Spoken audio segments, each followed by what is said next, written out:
기초제도 두 번째 시간입니다.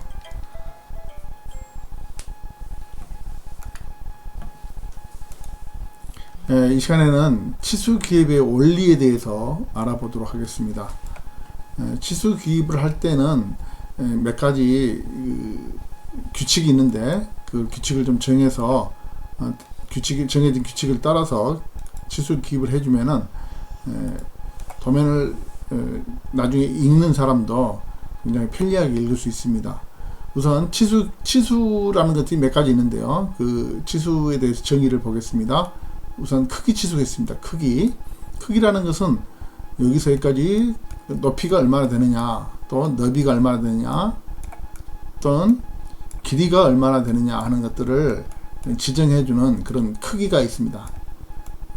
길이라고도 말할 수 있겠죠. 길이, 높이, 두께 등을 갖는 값들, 이런 것을 크기 치수라고 합니다. 그 다음에 위치 치수가 있습니다. 위치 치수. 자, 여기 구멍이 뚫려 있는데 어디에 뚫려 있습니까? 여기서부터 여기까지는 몇 미리 떨어져 있다. 또 여기서부터 몇 미리 떨어져 있다. 이렇게 위치를 정해지는 치수가 있습니다. 그리고 마지막으로 자세 치수가 있는데 여기에 어느 정도 이렇게 기울어져 있는가, 경사각 등을 나타낼 때 사용하는 것을 자세 치수라고 얘기합니다. 그래서 치수는 크게 세 가지로 크기 치수, 위치 치수, 자세 치수. 되게 위치 치수는 되게 구멍을 뚫었을 때 어느 위치에 뚫느냐 하는 것들을 나타낼 때 많이 사용한다고 보면 되겠습니다. 두 번째, 치수 기입의 원칙을 알아보겠습니다. 대상물의 크기와 위치, 자세를 명확하게 표시해야 된다. 누가 보더라도 명확하게 알아볼 수 있도록 표시해야 된다는 것입니다. 가능하면 주투상도에 기입하는 것이 좋다. 가장 핵심이 되는 투상도에 치수를 기입해 주는 것이 좋다는 것입니다. 또 관련된 치수는 될 수 있는 한 곳에 모아서 기입하는 게 좋다. 자, 여기에 원이 있고 구멍이 있죠. 또 안에 또 구멍이 또 있습니다. 그래서 이런 구멍들을 한쪽으로 모아서, 이쪽 구멍들을 한쪽으로 모아서 이렇게 치수 기입을 해주는 게 좋습니다. 예를 들어서 이쪽 뒤쪽은 없다고 가정을 하고 이렇게 되어 있는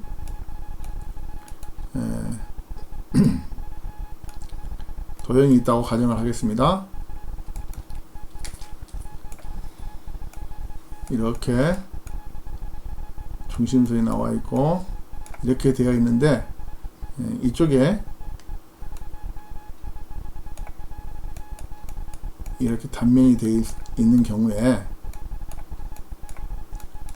자, 이쪽에 구멍은 여기 이렇게 치수 기입을 하고 이쪽 구멍을 여기다 해주면 좋을 텐데 여기다 않고 여기다 이렇게 치수 기입을 하면 어떻게 될까요?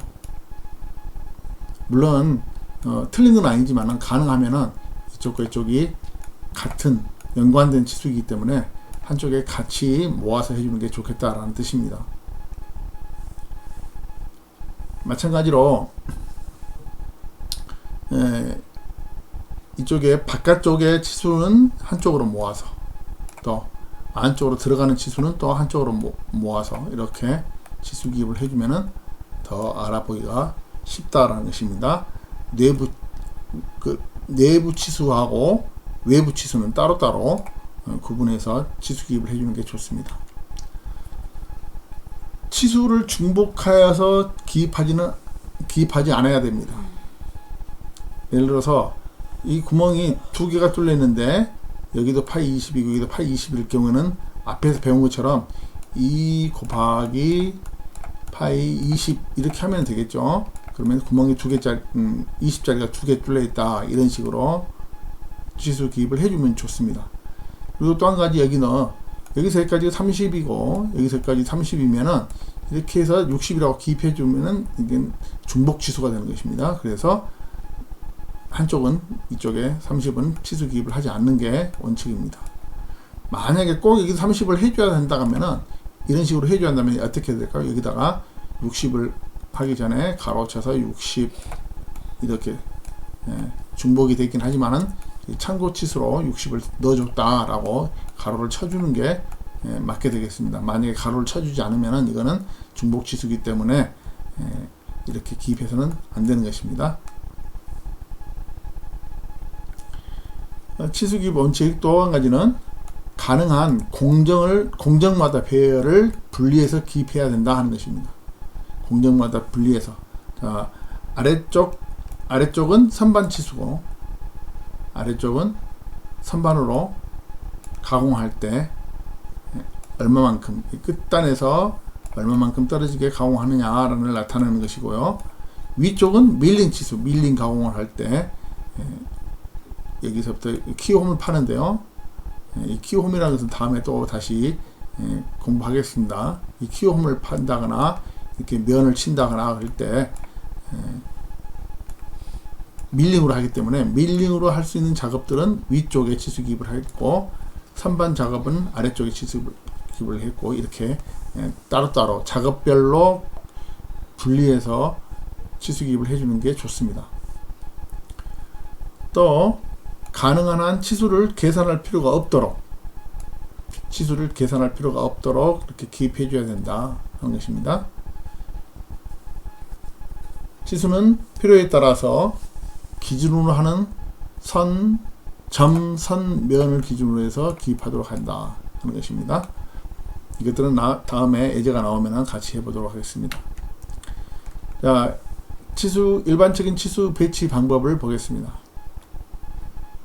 일반적으로 치수선이 수평이면 이게 치수선이죠. 치수선이 이렇게 수평이면은 치수선과 약간 띄어서 치수를 기입한다. 여기가 치수선이 있고 이렇게 100이라고 써져 있는데 이 치수선과 여기를 얼마나 띄울 것이냐 하는 것입니다. 여기는 보통 한 1mm 정도를 띄우는데요. 약간 띄워서 그려주면 되겠습니다. 마찬가지로 약간 띄워서 30이라 적었고 약간 띄워서 50이라 적었습니다. 그런데 치수선이 수직인 경우 이렇게 되어 있습니다. 도면과 수직으로 되어 있는 경우 수직으로 되어 있으면은 오른쪽에서 보아서 치수선 위 중앙에 아까처럼 약간 띄어서 치수를 기입해 주면 되는 것입니다. 자, 치수선이 이렇게 수직일 경우에는 오른쪽으로 보아서 위에 이렇게 적어주면 되겠습니다. 자, 이런 도면이 있는데 이렇게 치수 기입을 해주려고 할 때 이렇게 치수선이 있으면은 여러분들은 여기다가 20 이렇게 적는 일이 없도록 해야 되겠습니다. 직렬 치수와 백렬 치수가 있습니다. 우선 직렬 치수를 볼까요? 직렬 치수는 여기서부터 여기까지 20, 또 여기서부터 여기까지 20 이렇게 적는 것을 직렬 치수 기입 방법이라고 합니다. 이렇게 각 20이 떨어져 있다. 이렇게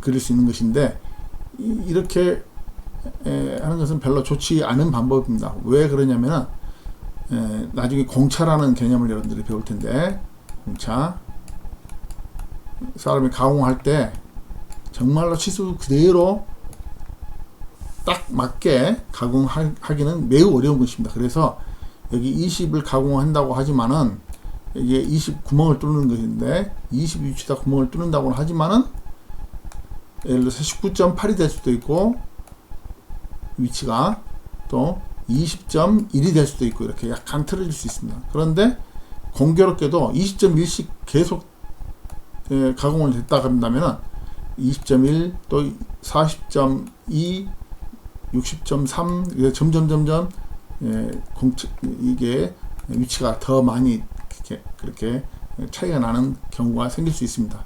그래서 이런 방법은 별로 좋지 않다고 생각이 되고요.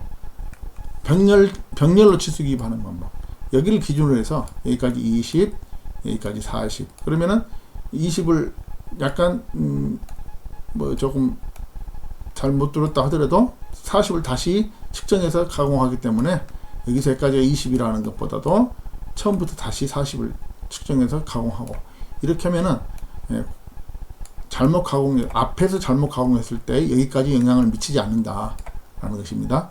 각 치수의 치수 공차가 다른 치수의 공차에 영향을 주지 않을 경우에 사용하는 것이다. 그래서 이게 조금 더 정밀한 방법이라고 할 수 있겠습니다.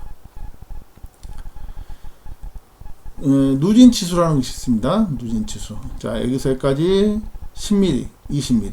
누진 치수는 조금 중앙에 기입하는 게 아니라 한쪽으로 기입했죠. 15mm, 20mm. 그러면서 화살표가 한쪽에만 있습니다. 여기는 점이 있고요. 기점 기호를 중심으로 해서 기준으로 해서 이렇게 자, 여기서까지 15mm라는 얘기죠. 그 다음에 여기서까지 25mm가 아니고 여기서부터 여기까지가 25mm니까 또 여기서부터 여기까지 40mm, 여기서부터 여기까지가 50mm 이렇게 되겠습니다. 그리고 기점을 중심으로 해서 치수를 기입하는 방법입니다.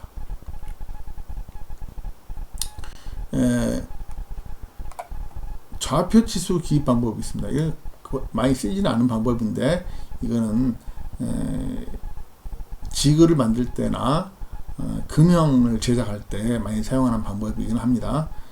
일반적인 곳에서는 주로 많이 사용하지 않고 있는데, 이렇게 알파벳으로 인덱스를 달아놓고, 자, A는 X, 여기서부터 A까지는 15mm, 여기서부터 여기까지는 10mm, 파이는 5mm 이렇게 하는 것입니다. 그러면 2는 어떻게 될까요? 2는 여기서부터 여기까지가 45mm, 여기서부터 여기까지는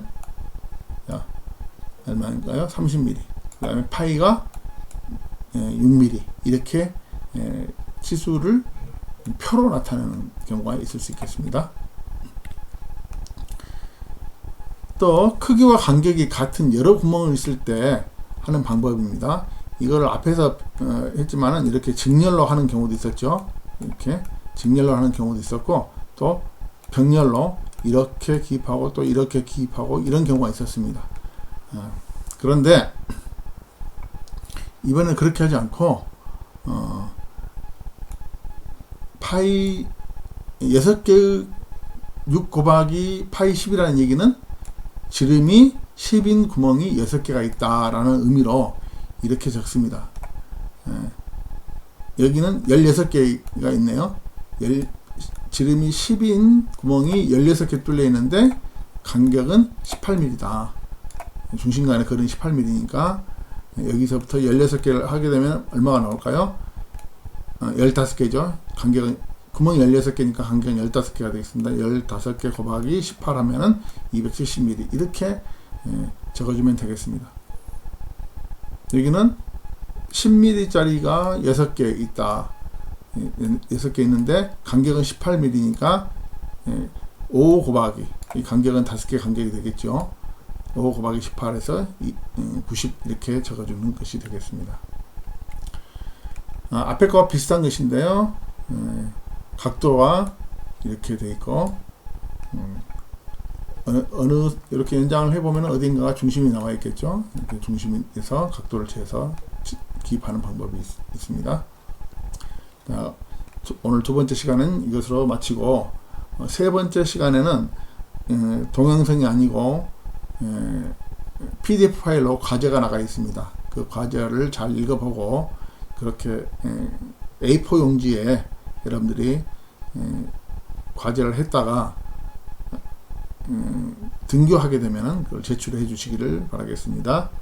이상으로 수업을 마칩니다.